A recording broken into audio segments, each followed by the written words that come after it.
It's lights out and away we go. Hello everyone, welcome to our podcast. We are your hosts Harshit Das. And Ashish Panda. It's a podcast on F1 motorsport. We are gonna cover everything related to F1 world. So sit back and enjoy listening to us. Hello guys, as you can see that I am back from a break, but this time sad to say Harshit is on a break. So you all have to listen to me ranting about this boring race. Like in my opinion it was boring, and I will say throughout this podcast why was it. So let's get started. Going over the weekend started in a little bit of weird way, as the qualifying and practice was totally filled with cars slipping onto the grass because of the few patches of rain. But the sprint was the only exciting thing for me, I can say that. Because it was totally a nail-biting, close following cars and great midfield battles, and the fast-paced race was really a fun thing to watch. But let's get on with the main race. Carlos Sainz and Daniel Ricciardo had a small collision and went onto the gravel. But it's bad luck for Sainz that he couldn't get out of it, but Ricciardo got out of it, and that's why Sainz got a DNF.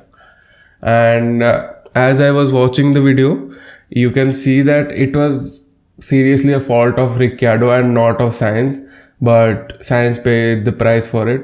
But what can we do? Last race he got out in the early parts because of a bit of imbalance of the car, and this time too, because of someone else's mistake, he is again out of the race. Next incident that happened, that Alonso's side pods parts broke off, similar to his teammate Ocon's side pod incident in Bahrain practice, and he had to return to the pit lane and got a DNF.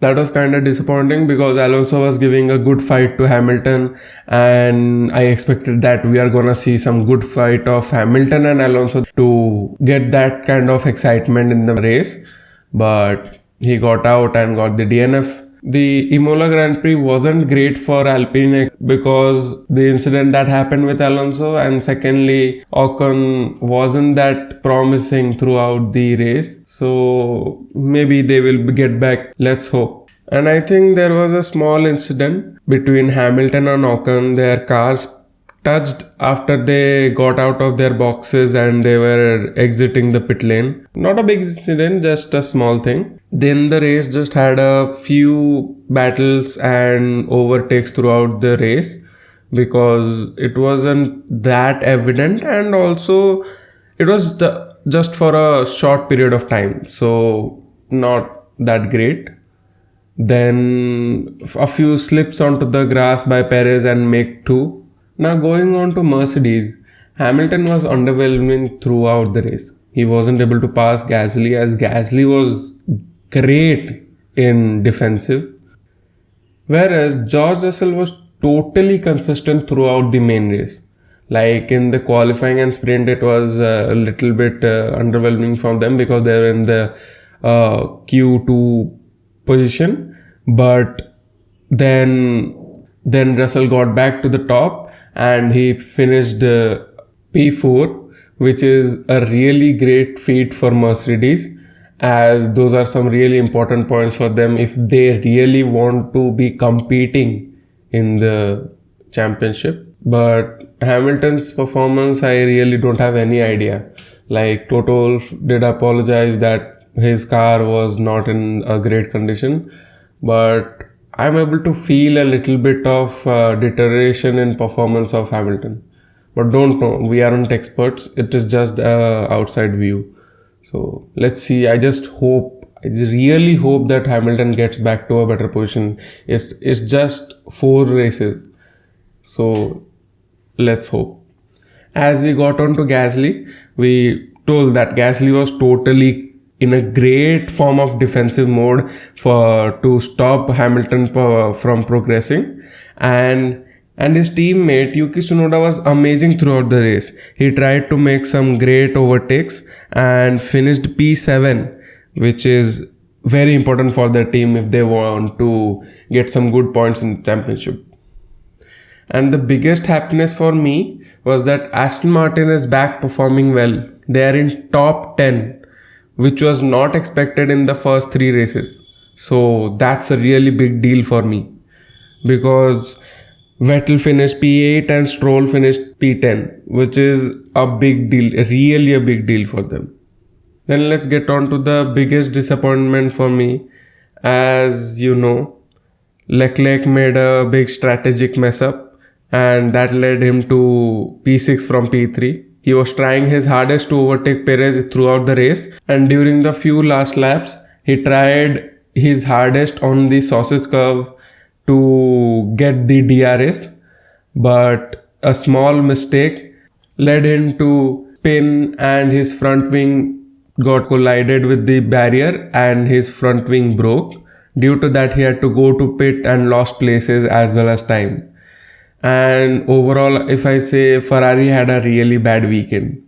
They could have gotten major points that are needed for championship, because if these kind of mistakes keep on happening in every race, then the trust that their fans have put in, and even I am getting disappointed over these kind of mistakes that they are making. But I trust that team as I trust Mercedes and Hamilton. I really hope that they will be back, because they are the only one who can compete with Red Bull.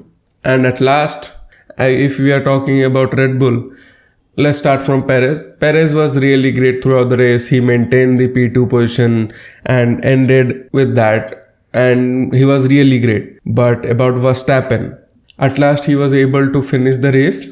Jokes aside, he was totally consistent throughout the race in his position. He was P1 throughout the race.